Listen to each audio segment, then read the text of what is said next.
Pope John the 23rd was one of the more consequential leaders of the Catholic Church in the last 500 years. It was Pope John who convened the Second Vatican Council, Vatican II, as it is known. And it was an attempt to drag the Catholic Church out of the Middle Ages, kicking and screaming as it went. Vatican II called on Roman Catholicism to be more ecumenical and cooperative.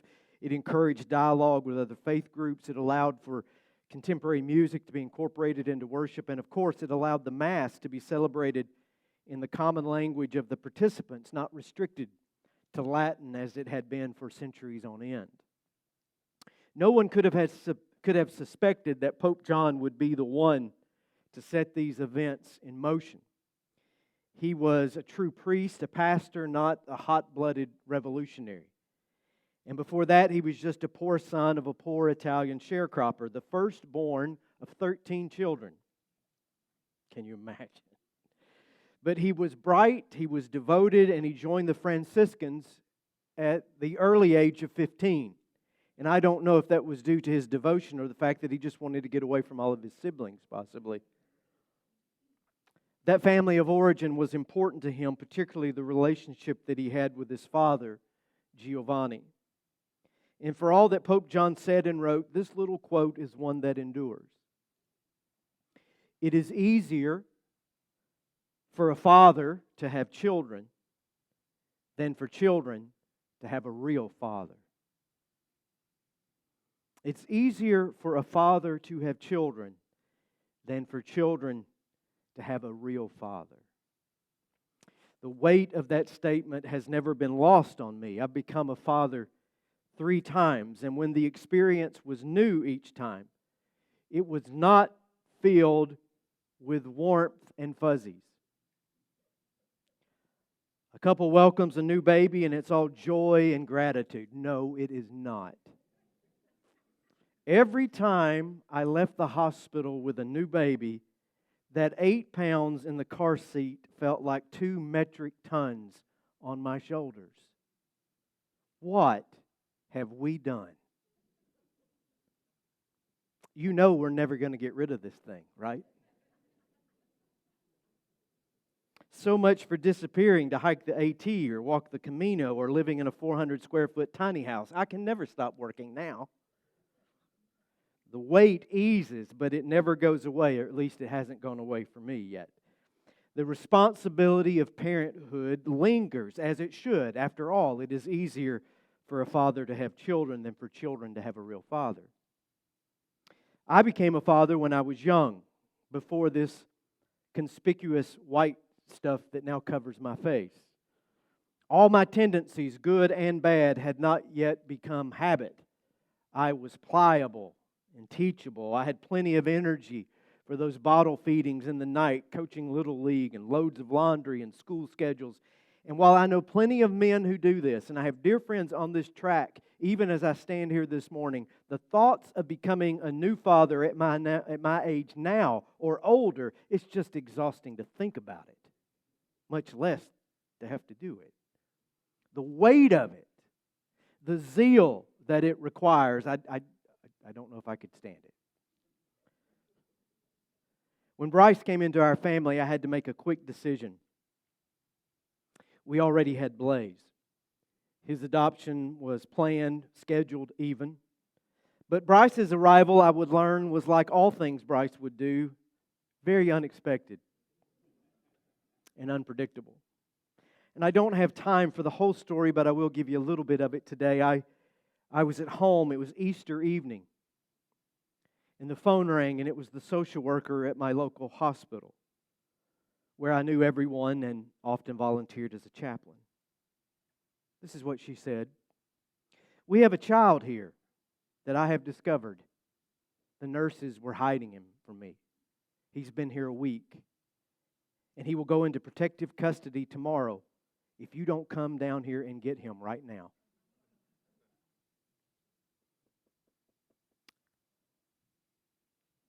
I said, "We have a baby. Thank you. I know, that's why I called.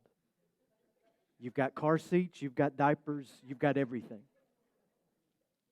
I said, "Can I have a minute?" And as I like to say, me and Jesus and Jack took a walk. Jesus of Nazareth and Jack Daniels.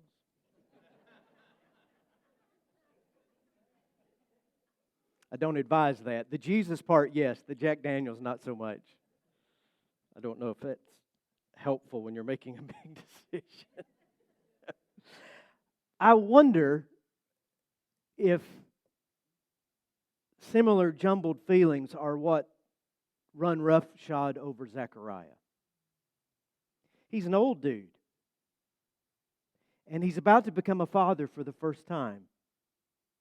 He had been praying for a kid, hoping for something absolutely miraculous, but when that 8 pounds is actually in the car seat and you're driving home, and there's no refund available and no instruction manual and no warranty information, and you have bought it before you even had the chance to break it, well, that's where praying for something and actually getting it are two completely different things.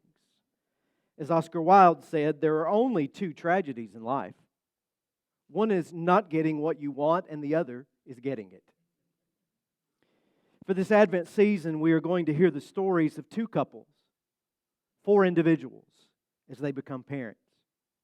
There will be Mary. You can't have Christmas without her. The mother of God, mother of Jesus, the Theotokos, the God-bearer. Her partner is Joseph. His faith and his response of grace to a most unexpected pregnancy is not to be diminished either. Then there is this older couple, the parents of John the prophet, parents of John the Baptist. His mother is Elizabeth, and his father is this man, Zechariah. We will hear from each individual, each different story from 4 different perspectives over the course of Advent. And I have assigned to myself Zechariah, father of John the Baptist. I'm the wrong gender and perspective to speak for Mary or Elizabeth. I'm too old to speak for Joseph. But Zechariah, man, he is my Goldilocks. I know this guy. We, the 2 gray-bearded fathers, who are of the professional clergy class and calling, graced with unexpected sons, bending beneath the weight of responsibility, and quick the 2 of us are to babble on, and even to argue with God in the process. Zechariah was a priest. He and his wife Elizabeth did not have children. As I said, they are older now, past the expected time of being parents, but they still pray for a baby. And suddenly, lo and behold, their prayers are answered. Zechariah is down at the church one morning looking over his sermon notes before he goes out to lead the church worship service, and an angel shows up beside his desk. And not just any angel, but Gabriel. Only 2 angels are ever named in the Bible. One is named Michael, the warrior of heaven, and then there is Gabriel, Yahweh's Hermes, God's messenger, God's special agent. And Gabriel brings good news. Zechariah, you and Elizabeth are going to have a son, and not just any son. The child will be the one who will prepare the way of the Lord for the Messiah, because God's deliverer finally is coming. Zechariah does not get the benefit of a choice. He does not get to take a walk with Jesus and Jack, or anybody else for that matter. He does not get to pilfer the well-meaning social worker with questions or wonder about all the HIPAA violations that must now be taking place. He must lodge the questions with the messenger before him. He only gets out one, and he does. Luke 1:18, how can I be sure this will happen? I mean, when you don't know what to say, and especially if you're clergy, you know you have to say something. He ends up asking a stupid question. Now, I know you've been told there are no stupid questions. I don't think it is stupid necessarily. I think it's a good question. Gabriel does not. This extraterrestrial, otherworldly, burning, celestial messenger of God has just traveled centillion of miles to deliver this telegram to this old crusty preacher. And the old crusty preacher is asking for ID.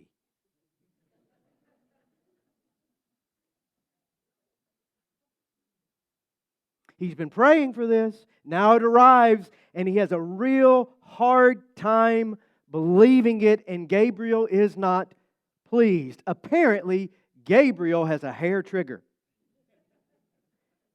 He answers Luke 1:19 and 20. I am Gabriel. I love that. That's one of the best lines in the whole Advent story. Dude, I am Gabriel. You ever seen that before? I am. Who do you think you're talking to here? When I'm not down here trying to get through the thick-headed people like you, I hang out with God. And because of this one question, Gabriel takes a moment of personal privilege and shuts him up for the next 9 months. Not only has Zechariah never had an experience like this, apparently Gabriel has never had an experience like this. Because usually when Gabriel shows up, people just sort of melt down like a lava lamp and begin listening and saying, yes, sir. Not Zechariah. He's got questions. So Gabriel says, shut your mouth. Now, to Zechariah's defense, I think there can be some bad questions. But overall, I think it is very good to ask questions. Ask why things are the way they are. Ask how things work the way they do. Ask when. When can I anticipate better results? Ask what. What can I expect or not expect? Ask who. Who is responsible for this? Who has the answers? And don't be afraid to ask these questions of God. Gabriel is impatient, it would appear, but God is not. God can bear all the questions that you will ever ask, or else God would not be God. Doesn't mean that God is going to give you answers. And when you do get some answers, they may not be the answers that you anticipated. But I really don't know how one leads a life of genuine faith without a healthy dose of holy interrogation once in a while.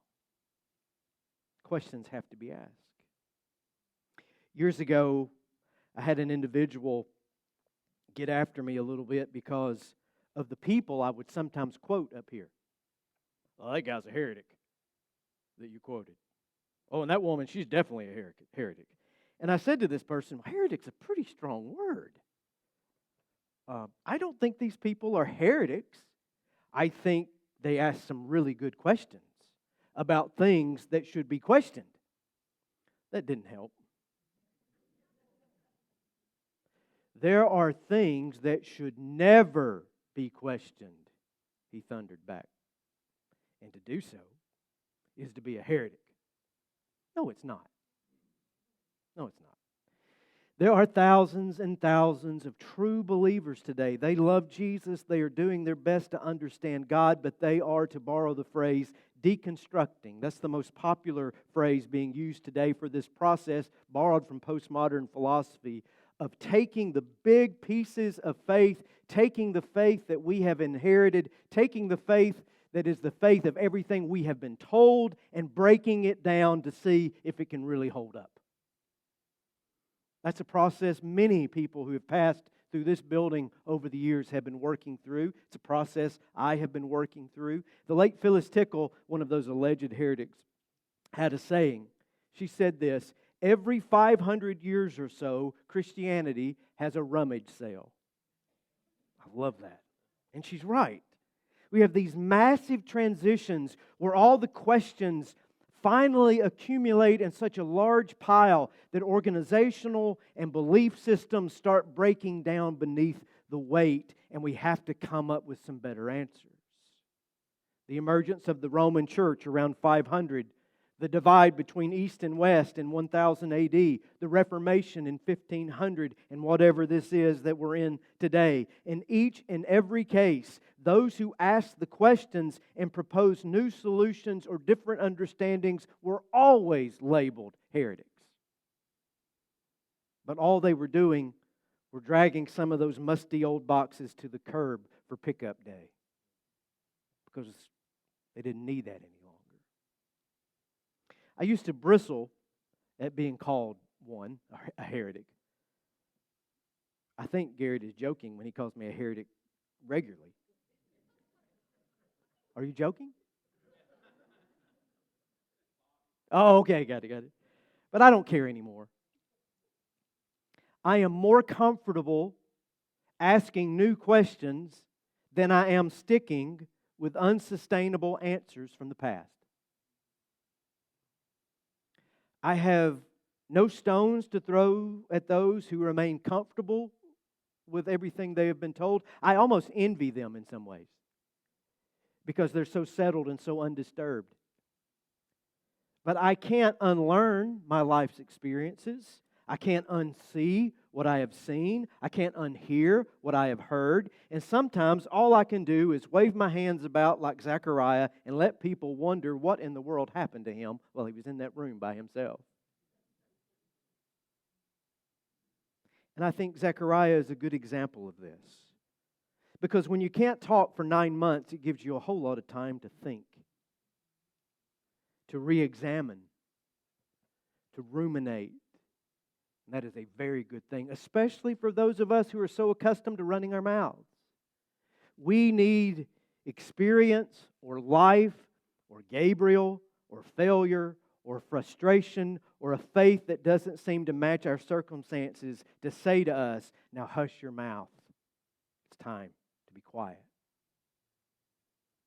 I've had a number of great silences over the course of my life, times of forced stillness, and I'll tell you that stillness usually is forced. We don't like to sit still. We don't like to get quiet. 2 in particular, one was some 20 years ago. I left the pastorate for multiple reasons. I had no intent whatsoever of returning. You can have it. I'm finished. And that worked out so well. And one was just last year, recovering from COVID. Just sitting still, laying on your couch for days at a time. 2 very different experiences, but they led me to similar places. Questions followed by quiet, which ultimately led to gratitude. It's tough on we talkers, especially those of us like me that I don't even know what I'm thinking until I start talking. Some of you know. Some of you are just like that. But it's necessary. We all need to be quiet, to shut our mouths. We all need seasons of reflection, thought, times to still the yammering voices around us, within us, and the chattering that comes from us. How else can you process all the questions unless you're quiet? How else can you make sense of an encounter with God? How else can you be ready to receive what God has to offer? How can you experience Advent if you haven't gotten quiet first? Don't be afraid to ask your questions, but don't be afraid of the quiet that follows. It is the incubator for gratitude. It is the incubator for revelation. You can never sing this song of Zechariah, a song of redemption and deliverance and gratitude and peace, unless you have had the quiet space for that song to first root its way into your heart. I am certain that there were late nights and early mornings when Zechariah held little John in his arms, doing the work that every parent has done, trying to quiet a fussy baby. The rocking, the lullabies, and what is it about we parents? The rump patting. You notice that? You get a baby, everybody starts patting that big fat diaper. And there is something instinctively that every parent does, every person does. We do it naturally and we don't even realize it. We start whispering to that baby who is fussy, and what do we say? Shh. Hush now. Quieten down. Everybody says that to a baby because that's what the baby needs. And I think old men with gray beards need that same thing too. Shh. Just be quiet.